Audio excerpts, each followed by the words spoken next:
Good morning, students. Today is your science class, and today I am going to start the next chapter, and the chapter name is Reproduction in Animals. Do you recall the process of digestion, circulation, and respiration which you have studied in your previous classes? Students आप लोगों ने अपनी previous classes में digestion circulation respiration के बारे में study की थी and you know that these are very essential process for survival of every individual. You have also learnt about the process of reproduction in plants.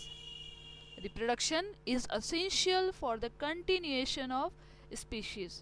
आप लोगों ने plants में रिप्रोडक्शन के बारे में स्टडी किया था और आपने देखा था कि जो रिप्रोडक्शन की प्रोसेस है वो किसी भी स्पीशीज़ के कॉन्टिन्यूएशन के लिए बहुत ज़रूरी है.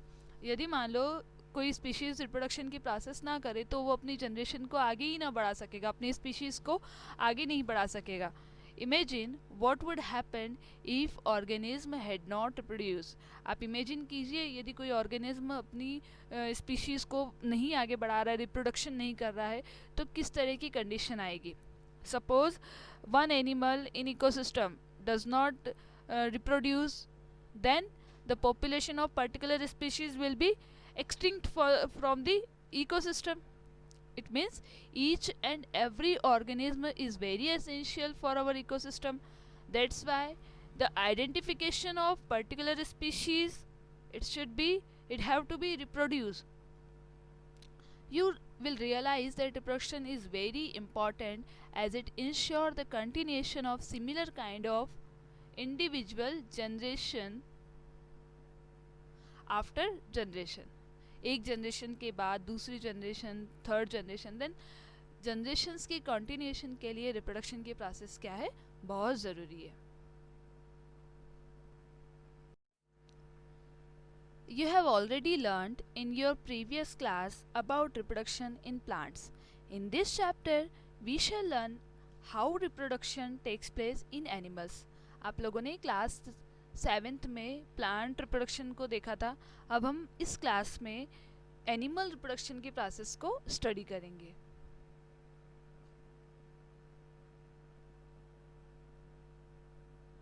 Students, look at the table number 9.1. Here the list of some animals and their young ones. The young ones of human is called baby. What is the young ones of cat is called? The young ones of cat is called kitten. Do you know what is the young ones of dog is called? The young ones of dog is called pup. What is the young ones of butterfly is called? The young ones of butterfly is called caterpillar. The young ones of hen is called chick. And do you know what is the young ones of cow is called? The young ones of cow is called calf. And the young ones of frog is called tadpole. Student, tadpole is the larval stage of frog and caterpillar is the larval stage of butterfly. Just as in plant, there are two modes by which animal reproduce. जिस तरह से plants में reproduction के 2 modes होते हैं, उसी तरह से एनिमल्स में भी रिप्रोडक्शन के कितने मोड्स हैं, 2 modes. These are sexual reproduction and second one is asexual reproduction by which they can reproduce. Now student, we will talk about modes of reproduction. Modes means methods of reproduction. We can say method, mode, they both have same meaning. You have seen in the young ones of different animals. आप सभी ने different animals के जो young ones होते हैं उन्हें देखा है. Try to name some of young ones by completing table 9.1 in examples serials number 1 and 5. आप लोगों को टेबल नंबर 9.1 दिया हुआ है. इस टेबल में आपको क्या करना है, आइडेंटिफाई करना है कि पर्टिकुलर एनिमल के यंग वंस को क्या कहा जाता है. You must have seen the young ones of various animals being born. Can you tell how chicks and caterpillar are born? How are kitten and puppies born? Do you think that these young ones looked the same before they were born as they do now? Let us find out. आप सभी ने देखा होगा कि जो caterpillars होते हैं उसके यंग वंस कैसे दिखाई देते हैं. ठीक है। किसी अगर हम चिक्स की बात करें तो वो किस तरह से बॉर्न होते हैं, किटन्स की बात करें तो वो कैसे बॉर्न होते हैं, पपीज़ कैसे बॉर्न होते हैं। अब ये सब चीज़ें देखिए कि ये जितने भी जो यंग वंस होते हैं ये सभी लगभग एक जैसे ही दिखाई देते हैं जब इनका जन्म होता है, बर्थ होता है। ठीक है, let's find out. Now students will discuss about sexual reproduction. Try to recall reproduction in plants, which you studied in class 7th. You will remember that plants that reproduce sexually have male and female reproductive parts. Can you name these parts? Students, आप लोगों ने class 7th में plant reproduction के बारे में study की थी और हमने वहाँ पर देखा था कि जो प्लांट सेक्सुअली रिप्रोड्यूस होते थे उनमें 2 डिफरेंट पार्ट्स होते हैं, लाइक फीमेल रिप्रोडक्टिव पार्ट जिसे पिस्टल के नाम से जाना जाता है, और यदि हम बात करें मेल रिप्रोडक्टिव पार्ट की तो उसे स्टेमन कहा जाता है. इसी तरह से इन animals also male and female have different reproductive parts और ऑर्गन. इसी तरह से यदि हम एनिमल्स की बात करें तो एनिमल्स में भी मेल में और फीमेल में डिफरेंट रिप्रोडक्टिव पार्ट्स होते हैं या डिफरेंट रिप्रोडक्टिव ऑर्गन्स होते हैं. Like plants, the reproductive parts in animal also produces gametes that fuses to form zygote. जिस तरह से प्लांट्स में गैमेट्स फॉर्म होते थे और वो फ्यूज़ होकर जाइगोट का फॉर्मेशन करते थे, इसी तरह से एनिमल्स में भी क्या होता है, गैमेट्स का फॉर्मेशन होता है और यही गैमेट्स क्या फ्यूज़ होकर जाइगोट का फॉर्मेशन करते हैं. और यदि हम बात करें कि zygote it is the zygote which develops into a new individual, और ये जाइगोट ही होता है जो न्यू इंडिविजुअल में डेवलप होता है. This type of reproduction beginning from the fusion of male and female gamete is called sexual reproduction. यानी ऐसा रिप्रोडक्शन जो मेल और फीमेल गैमेट के फ्यूजन से स्टार्ट होता है उसे ही कहा जाता है sexual reproduction. Now let us find out the reproductive parts. अब हम आगे रिप्रोडक्टिव पार्ट्स के बारे में स्टडी करेंगे. Now let's us find out the reproductive parts in human and study the process of reproduction in them. First we'll talk about male reproductive organ. The male reproductive organs include a pair of testes, singular testis, 2 sperm ducts and a penis. The testes produce the male gamete called sperm. यदि हम male reproductive organ को देखें तो उसमें 1 pair of testis होता है जिसमें 2 sperm ducks होती हैं और 1 पेनिस. और यदि हम देखें कि जो टेस्टिस होता है उसका काम क्या है, गैमेट को रिप्रोड्यूस करना, और मेल गैमेट जिसे स्पर्म कहा जाता है. Millions of sperms are produced by the testis. यदि आप देखेंगे कि how much sperms are formed in testis, there will be millions of sperms will be formed. Look at the figure number 9.2 which shows the picture of a sperm. Though sperms are very small in size, each has head, middle piece and a tail. Does it appear to be single cell? Indeed, each sperm is a single cell which all the usual cell component. यदि आप sperm को structure को observe करेंगे तो इसमें mainly 3 parts होते हैं. First top one is head part, middle part जिसे मिडिल पीस भी कह सकते हैं, और the last one is tail. Here student, this sperm is a single cell which consists of all the cellular part. The long tail help to move because it is motile in nature. Now next we will discuss about female reproductive organ. The female reproductive organ are a pair of ovaries, oviduct, or we can say fallopian tubes and uterus. Female reproductive organ को यदि आप देखेंगे तो इसमें 3 major parts होते हैं. One is 1 pair of ovary, oviduct या fallopian tube भी कह सकते हैं इसे, and the uterus. Here student, inside the ovary egg cells are formed. Matured egg from each month released through each ovary. Suppose in 1 month the matured egg is formed from the right ovary, then next mature egg will be formed through the left ovary. The ovary produces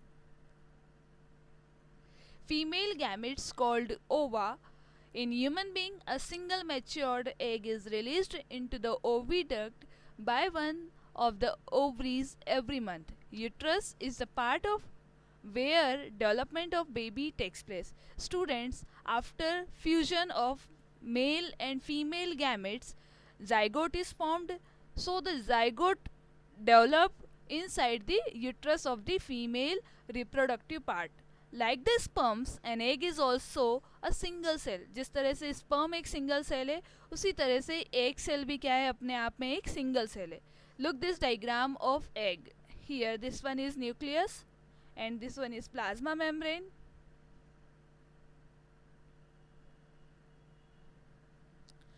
Bujo recalls that the size of egg in animals varies. The egg may be very small as in humans. Egg बहुत small हो सकता है जिस तरह से human की body में form होता है. Much larger as in hens. Hens के egg से बहुत ज़्यादा बड़ा भी हो सकता है. Like ostrich egg is the largest egg. जैसे कि ostrich का egg जो है सबसे बड़ा है. The next topic is fertilization. The first step in the process of reproduction is the fusion of a sperm and an ovum. Reproduction का first stage होता है fusion of sperm and an ovum. When sperms comes in contact with an egg, one of the sperms may fuse with the egg. जब sperms egg के contact में आते हैं तो उनमें से एक sperm जो होता है वो egg से fuse हो जाता है. Such fusion of the egg and sperm is called fertilization. Sperm और egg का जो fusion है उसे ही क्या कहते हैं, fertilization. During fertilization, the nuclei of sperm and egg fuse to form single nucleus. Fertilization के ड्यूरेशन में जो स्पर्म का न्यूक्लियाई है वो और एग का जो न्यूक्लियाई है वो दोनों आपस में क्या हो जाते हैं, फ्यूज़ हो जाते हैं और फ्यूज़ होकर वो एक सिंगल न्यूक्लियस का फॉर्मेशन करते हैं. This result in the formation of fertilized egg और जाइगोट और इसी फ्यूजन का रिजल्ट होता है zygote formation. Did the process of fertilization is the meeting of an egg cell from the mother and sperm from the father. तो basically हम बोल सकते हैं कि फर्टिलाइजेशन क्या है, एग सेल्स की मीटिंग जो कि मदर से आ रही है और स्पर्म की मीटिंग जो कि फादर के थ्रू आ रही है. So the new individual inherits some characteristics from the mother and some from the father. तो जो भी नेक्स्ट जनरेशन होती है वो क्या करती है, अपने कुछ कैरेक्टर्स मदर के और कुछ फादर के लेकर आती है. लुक एट योर ब्रदर और sister, see if you can recognize some characters in them similar to those of your mother or your father. आप अपने भाई बहनों को देखिए, आपको कुछ कैरेक्टर्स आपके फादर जैसे नज़र आएंगे, कुछ कैरेक्टर्स आपकी मदर की तरह आपको नज़र आएंगे. Fertilization which takes place inside the female body is called internal fertilization. ऐसा फर्टिलाइजेशन जो बॉडी के अंदर हो रहा है वो क्या है, इंटरनल फर्टिलाइजेशन. लाइक ह्यूमन में फर्टिलाइजेशन कैसे होता है, इनसाइड द बॉडी, इसलिए उसे कहा जाता है internal fertilization. Internal fertilization occur in many animals including humans, cow, dogs and hence.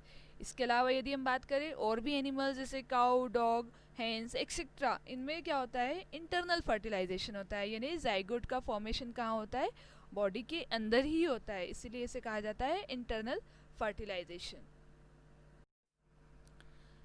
Students, have you heard the test tube babies? क्या आप लोगों ने टेस्ट ट्यूब बेबीज के बारे में सुना है? Bujo and Paheli's teacher once told them in the class that in some women oviduct are blocked.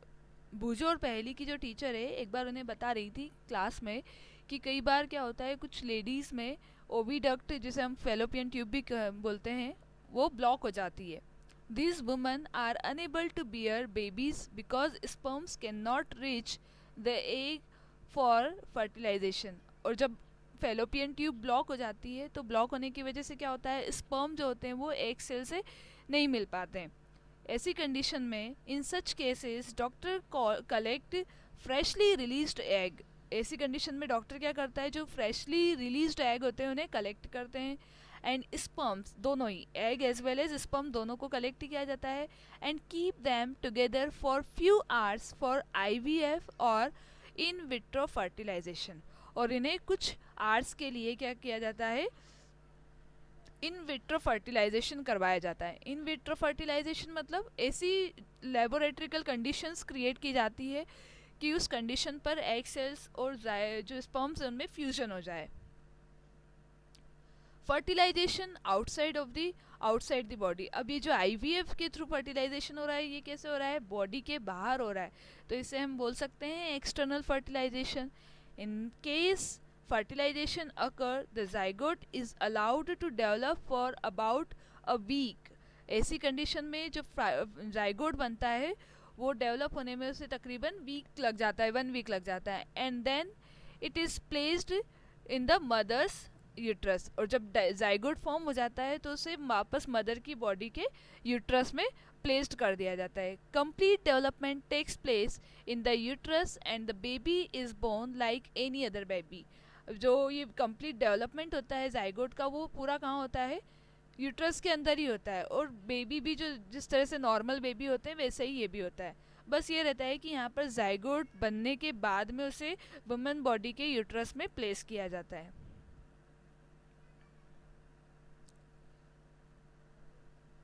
It is placed in mother's uterus. Complete development takes place in the uterus and the baby born like any other baby. Babies born through this technique are called test tube babies. ऐसे बच्चे जो इस technique के through birth लेते हैं उन्हें test tube babies कहा जाता है। This term is actually misleading because babies can not grow in test tube. इस टर्म को लोग कई बार गलत तरीके से ले लेते हैं कि जो बेबी होता है वो टेस्ट ट्यूब में ग्रो करता है, बल्कि ऐसा नहीं होता है। बेबी वुमन के यूट्रस में ही ग्रो करता है, बस जाइगोट तक की जो स्टेज होती है वो टेस्ट ट्यूब के अंदर की जाती है।